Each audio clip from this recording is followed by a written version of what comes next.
তো বন্ধুরা আমরা এখন বরিশার দ্বাদশ মন্দিরের দিকে এগিয়ে চলেছি। তো আমাদের অ্যাকচুয়ালি বরিশা সার্বজনীন দুর্গোৎসব, তো আমি ওনাদের ক্লাব মেম্বারের একজনকে পেয়ে গেছি। তো একটু থিম নিয়ে যদি আপনারা একটু জাস্ট বলেন, আপনি একটু জাস্ট বলে দিন হালকা যে এই থিমটার পেছনে কি রয়েছে এবং আপনারা কি এবছর স্পেশালিটি দিচ্ছেন দর্শকদের জন্য। থিমের নাম হচ্ছে মাইলস্টোন। আচ্ছা, ৭৪ বছর পেরিয়ে আমরা ৭৫ বছরের মাইলস্টোনে দাঁড়িয়ে আছি। মানে এটা তার মানে আপনাদের একটা ৭৫ মানে একটা সিলভার জুবলির পরে একটা সুন্দর একটা জিনিস। সেই মাইলস্টোনের অপেক্ষায় সাধারণ মানুষ আসুক।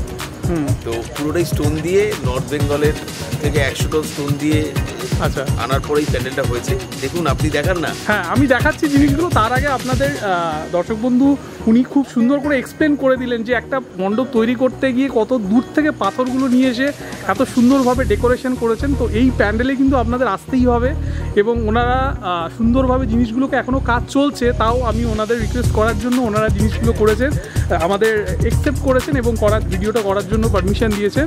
তো খুব সুন্দর লাগলো ওনাদের সাথে কথা বলে। তো আমি চেষ্টা করছি আপনাদের পুরোটা আস্তে আস্তে ঘুরিয়ে দেখানোর জন্য। তো এইগুলো হচ্ছে অরিজিনাল স্টোন।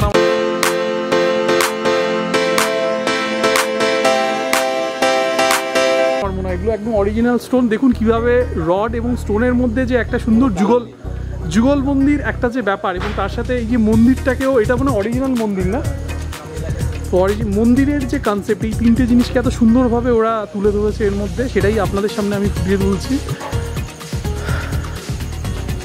রাত্রি অলরেডি 12টা, মানে দ্বিতীয় আমরা পৌঁছে গেছি, কিন্তু তার মধ্যেও আপনাদের জাস্ট জিনিসগুলো দেখানোর জন্য প্রত্যেকটা মোমেন্ট এবং স্টোন, এগুলো অনেক দূর থেকে এসেছে এবং প্রত্যেকটা বড় স্টোন, মানে এত বড় স্টোন আমরা সাধারণত খুব মানে সমুদ্রে আমরা যে কোনো জায়গায় যে বেড়াতে গেলেও সেই জিনিসগুলো খুব একটা হয়তো পাই না। তাও জাস্ট জিনিসগুলো আপনাদের সামনে আমি আস্তে আস্তে জাস্ট দেখাচ্ছি। কত সুন্দর মন্দিরের সাথে পাথরের সাথে একটা যে ঐতিহ্যবাহী ব্যাপার, পুরো জিনিসটাকে সুন্দরভাবে তুলে ধরা হচ্ছে। তো এই হচ্ছে তার যে আকর্ষণ এবং লাইটের সাথে পাথরের কম্বিনেশনস।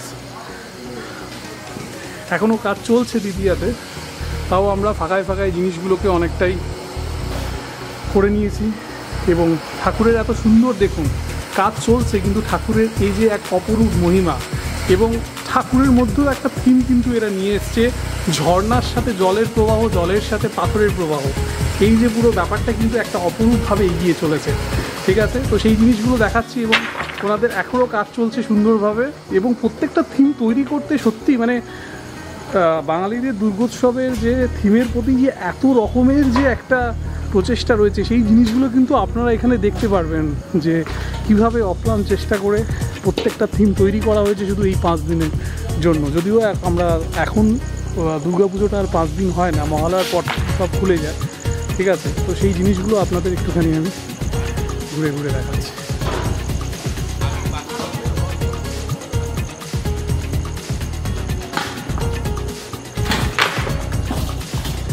তো এখানে আমি তো দুটো জিনিস দেখলাম, একটা প্রতিমার মধ্যে থিম রয়েছে, প্লাস একটা সাজানোর মধ্যে একটা থিম রয়েছে। তো পুরো থিমটার মধ্যে আমি এখানেই যা শেষ।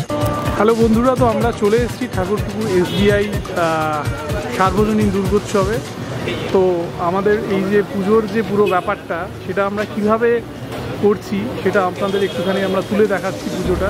ঠিক আছে, ঠিক আছে, তো সেই ব্যাপারটা নিয়ে আমরা আস্তে আস্তে আপনাদের এগিয়ে যাব। ঠিক আছে, তো এই হচ্ছে এন্ট্রি দাদা, দেখতেই পাচ্ছেন SBI পুজোর। তো অসাধারণ এবারে থিম। ঠিক আছে, এবারে থিমটা আমরা আস্তে আস্তে দেখতে পাচ্ছি। ঠিক আছে, খুব সুন্দরভাবে জিনিসটাকে ওরা এলাবোরেট করেছে। আচ্ছা, এবারে থিমটা দাদা কী হয়েছে?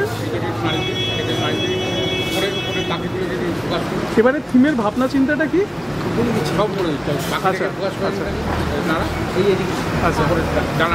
ও দেখুন, একটা পাখির যে একটা ফোকাসিং ব্যাপার, এটা অসাধারণ একটা সুন্দর ব্যাপার ওনাদের মধ্যে। যে হোয়াইট এবং ব্রাউনের যে কম্বিনেশন, সেটা কিন্তু একটা সুন্দরভাবে করে, যেটা ওনারা প্রত্যেকের চ্যানেলের মধ্যে আমরা দেখতে পাবো।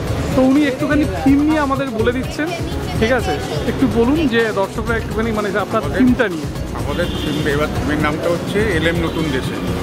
আচ্ছা, আমরা আমাদের জীবনে বহু কিছু সমস্যা নিয়ে বা আমাদের খারাপ লাগা নিয়ে, ভালো না লাগা নিয়ে আমরা রয়েছি, কিন্তু আমরা এমন কোনো জায়গায় যদি যেতে পারতাম, আচ্ছা, আমাদের কল্পনার জগতের একটা নতুন একটা যেখানে আমার ভালো লাগাগুলোকে নিয়ে আমি বাঁচতে পারতাম। আচ্ছা, যেটা বাকি পারে, বাতাস পারে, তার কাছে কোনো বর্ডার নেই, তার কাছে কোনো ব্যারিয়ার, আচ্ছা, কোনো সীমা নেই।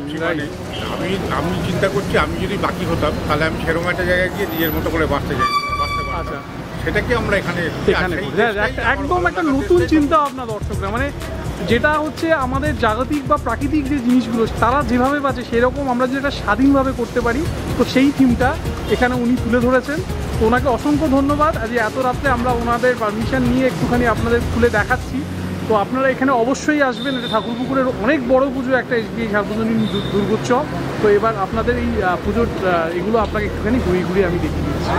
তো একটা দেখতে পাচ্ছেন যে বড় বিশাল একটা তবলা রয়েছে, ঠিক আছে, তার মাঝখানে বিভিন্ন রকমের হাওয়ার যে ব্যাপারগুলো কিন্তু ওরা সুন্দরভাবে হচ্ছে দেখাচ্ছে।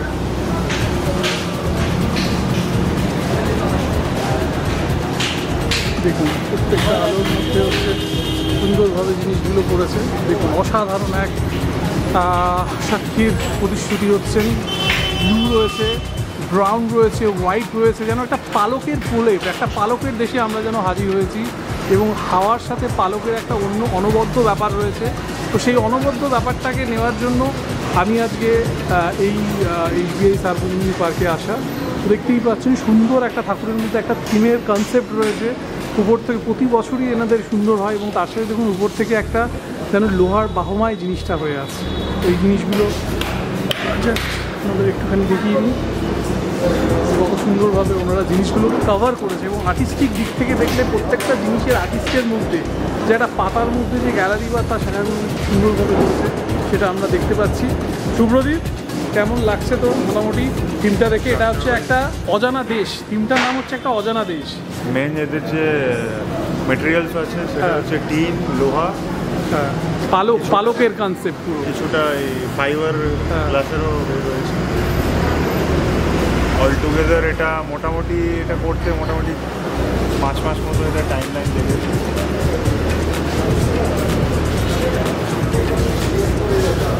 ফিনিশিং অসাধারণ।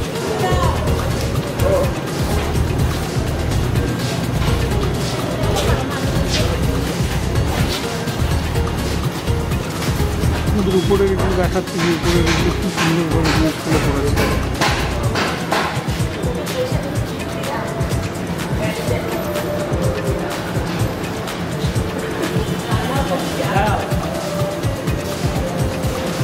মনে হচ্ছে এক পালতোলা নৌকার মধ্যে, এক পালকের তৈরি পালতোলা নৌকার মধ্যে আমরা রয়েছি। তো সেই যে অজানা দেশ এবং তার সাথে পালকগুলো উপর নিচ হচ্ছে, এই যে কনসেপ্টটা, এটা একটা অসাধারণ ব্যাপার। এবং তার সাথে দেখুন কত সুন্দর একটা গ্রামের হয়তো এর মধ্যে, এবং সেটা একটা অজানা পাখি ঘুরে বেড়াচ্ছে এর মধ্যে। দেখুন কত সুন্দর একটা ফোকাসিং করেছে। দেখুন এক অসাধারণ একটা অ্যানিমেশনের মধ্য দিয়ে জিনিসটাকে নিয়ে যাচ্ছে।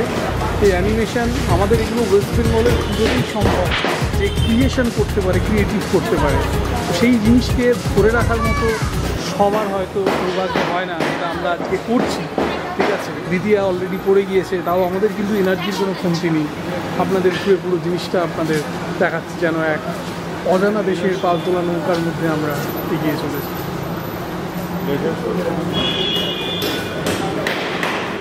তো এই হচ্ছে মূর্তি।